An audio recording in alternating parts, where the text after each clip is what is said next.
Tak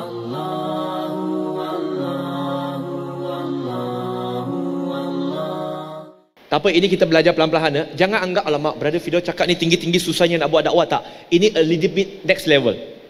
Tapi saya bagi ini supaya kita terdedah macam mana mereka serang. Mereka akan ambil ayat-ayat, kisah-kisah dalam sirah dan kemudian mereka bagi kepada kita. Okey? Tetapi mereka lupa, tak semua perkara yang ada dalam kitab itu semua sahih. Betul ke tidak? Dia kena cross reference dengan ayat Quran dengan ayat hadis. Baru kita tahu kesahihan sesuatu itu. Boleh faham ke tidak? Okey? Now, itu yang ketiga. Yang keempat adalah mereka menilai Islam yang diturunkan pada Nabi sallallahu alaihi wasallam pada kurun ketujuh dengan kehidupan moden kita sekarang. Saya bagi contoh evergreen. Boleh ke? Saya tahu ulama berbeza pendapat. Saya tak mau pergi kepada perbezaan, tetapi saya nak pergi kepada yang simple. Perkahwinan Nabi SAW dengan Aisyah radhiyallahu anha 6 tahun dan 9 tahun. Betul ke? Betul ke tidak? Betul ke tidak sahabat-sahabat? Betul kan? Now, maka mereka ambil ini dan mereka serang Islam. Mereka kata, "Huyo, lu punya Nabi ya." Nauzubillah. Saya tak mau sebut lah apa yang dia sebut, teruk lah. "Lu punya Nabi ya itu bla bla bla bla bla bla bla bla bla bla bla." Fine. Tapi saya nak tanya, benda itu 1400 yang lampau. Saya nak suruh kita sama-sama guna logik. Kita pun minta sahabat-sahabat kita pun guna logik. Yang pertama, itu 1400 tahun yang lampau. Pertamanya ialah musuh-musuh kepada Nabi SAW yang menentang dia, yang cuba bunuh dia, mereka bagi macam-macam gelaran kepada Nabi. Betul ke? Ahli sihir, orang gila, penyair dan sebagainya. Betul ke tidak? Ada tak orang yang sedang menentang dakwah Nabi, yang hidup pada zaman Nabi, mereka bagi gelaran pedofil kepada Nabi? Tak ada kan? So kalau orang yang hidup zaman dia pun tak beranggapan itu adalah masalah, my question to you is, what is your problem? Saya bagi contoh. Kalau tuan-tuan di sini yang dah senior, dulu mak bapak kita beli rumah, contohlah, satu rumah tu dulu 40,000, rumah double terrace, betul ke? Double story.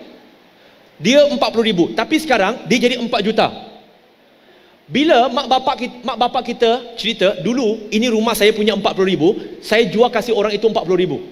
Lepas tu anak kita yang hidup sekarang, dia kata, "Bapak, lu gila kan? Lu apa sah bodoh sangat? Kenapa lu jual 40,000? Lu jual 4 juta, sekarang harga 4 juta. Bapak dia marah anak dia balik. Anak, lu bodoh ke? Lu masa itu lu pun tak ada lahir lagi tau. Waktu itu 40,000 is so big. Dulu waktu kita 90-an, 50 sen boleh beli wantan mi tau. Sekarang you mau beli satu biji wantan pun tak boleh yo. Boleh sama ke? Tak sama konteks dia. Tak sama. They are living in their time. Saya nak tanya, nenek kamu kahwin umur berapa? Berapa belas? 19. 13 lah. You punya datuk pedofil ke? Bukan, saya gurau saja tau. Jangan ambil kad ini cakap Firdaus Wong tuduh orang pedofil. 13. Nenek umur berapa? Tahun berapa itu? 1928. Tuan-tuan dan puan-puan dengar, less than 100 years ago, kurang daripada 100 tahun yang lampau, nenek sahabat kita ini kahwin umur 13 tahun. Saya nak tanya, itu baru kurang dari 100 tahun yang lepas. Kematangan orang berbeza, betul ke tak? Kita dulu-dulu yang lahir 60-an, 70-an, 80-an, kita umur 5-6 tahun, duduk rumah seorang-seorang, boleh pandai masak Maggi, masak telur semua. Sekarang 8 tahun, 10 tahun pun mau masak Maggi, suruh mak bapak masak. Ada sama ke? Tak sama. Tak sama. Jadi maksudnya, nenek dia 1928, kahwin umur 13 tahun. Saya nak tanya, kalau pergi beribu tahun kemudian, 1000 lebih tahun, tahap kematangan sama ke? Sama ke tak? Tak sama. So what is the problem? Jangan ambil teks pada waktu itu dan nilai pada zaman sekarang. Dua zaman yang berbeza. Saya bagi contoh, semalam ada forum pasal poligami, betul ke? Mereka kata, oh Islam ni teruk, oh kalau perempuan betul tak masuk Islam, mak bapak kita, mak bapak anda lah, bukan kita. Itu mak bapak you, bukan mak bapak saya. Kita tu juga merujuk kepada saya. Mak bapak anda kata, ha? Mereka bila tahu tak boleh halang you masuk Islam, mereka takutkan kamu dengan apa? Lu mau masuk Islam ke? Wah, nanti lu kahwin sama Melayu, lu punya laki kahwin lagi 2, 3, 4 apa macam? Ditakutkan kamu dengan poligami, betul ke tak? Yes. Tapi kita tanya soalan, Islam, Al-Quran adalah kitab agama yang pertama yang meletakkan had berapa ramai seorang lelaki boleh berkahwin. Sebelum Quran itu, surah An-Nisa surah keempat ayat ketiga diturunkan, lelaki boleh kahwin berapa? Mana 4? Sebelum Quran diturunkan berapa? Unlimited lah bro. Unlimited, betul ke tak? Unlimited. Ada seorang maharaja Cina, tahu tak dia ada isteri dengan gundik berapa? Salah. Dia ada gundik sebanyak 27,000. Saya mau minta perempuan fikirlah, kalau you jadi gundik ke 27,000, kalau itu maharaja banyak kuat, satu hari dia jumpa 2 bini dia, mau tunggu you punya turn, kena 24 tahun setengah baru sampai you punya turn. Next turn, you sudah menopause, you pun sudah mati. Tak ada orang bising pun? Sepatutnya mereka berterima kasih kepada Islam kerana Quran diturunkan untuk letak limit.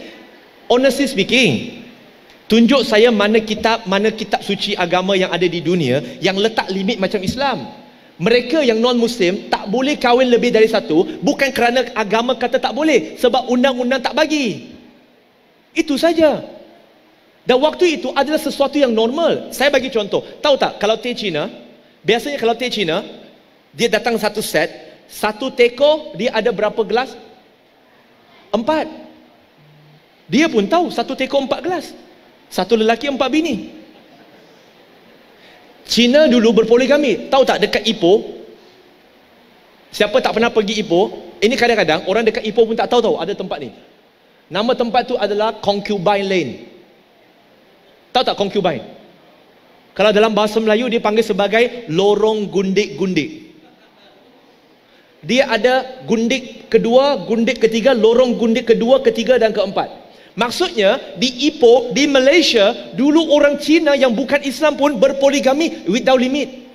Lagi satu, kena faham, gundik tak sama dengan bini. Bini ada hak. Gundik sekadar pemuas nafsu, tak ada hak. Islam kata 4 isteri semua ada hak. So, boleh faham maksud saya? Ini yang saya katakan, mereka ambil teks di luar daripada konteks. Now, ada banyak lagi, tetapi sahabat-sahabat semua yang dikasihi Allah Subhanahu Wa Taala, saya nak pergi kepada satu kesimpulan sedikit teknik untuk anda. Semua di sini ada Instagram, ada Facebook, at least satu ada. Saya bagi sedikit idea untuk kita buat dakwah dengan social media, dengan media. Very simple. Semua orang boleh buat insya-Allah. Nak ke tak nak? Tak ramai orang nak, tak apalah, tak cakap tutup buku. Nak ke tak nak ni? Nak. Saya no, kan Brother Syah tadi pagi cakap dalam dakwah no demand, no supply. You orang ada ke tak ada? Ada kan? Okey. Simple saja. Ayat Quran ada 6,236 ayat, betul ke? 114 surah. Very good. 6,236 ayat kita bahagi kepada 365 hari. Kita akan dapat 18 tahun dan 1 bulan. Maksudnya setiap hari mulai bila? Mulai semalam, sudah lambat. Dia macam Sami Velu cakap pasal pos laju, ini hari hantar, semalam sudah sampai. Itu wawasan tinggi. Mulai sekarang. Apa kita buat? Ambil ayat Quran satu. Contoh sekarang ni, Alhamdulillahirrabbilalamin. Ayat satu, segala puji bagi Allah pemilik sekalian alam. Letak terjemahan sekali. Kalau nak letak bahasa Cina, bahasa Melayu, Tamil, letak terjemahan, post satu status, up. Esok, up lagi, Ar-Rahmanir Rahim, yang maha pengasih, maha penyayang. Hari ketiga, Maliki Yaumiddin, settle. Untuk surah Al-Fatihah, 1 minggu sudah boleh dakwah.